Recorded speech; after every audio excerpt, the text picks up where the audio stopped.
Hai guys, saya nak tunjuk cara saya buat ni kereta kasih cantik.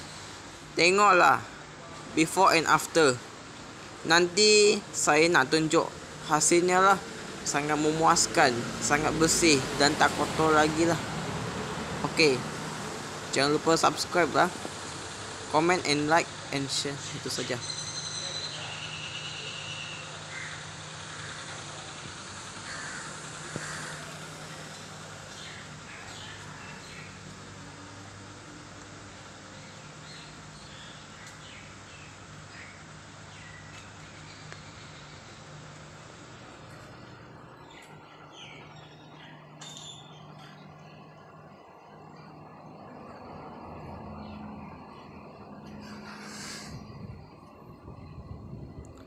Guys, tengoklah hasilnya. Sekarang kamu semua boleh tengok hasil lah. Selepas buat coating, bahagian bumbung dah tak kotor lah. Semua barang pun dah kasih bersih lah.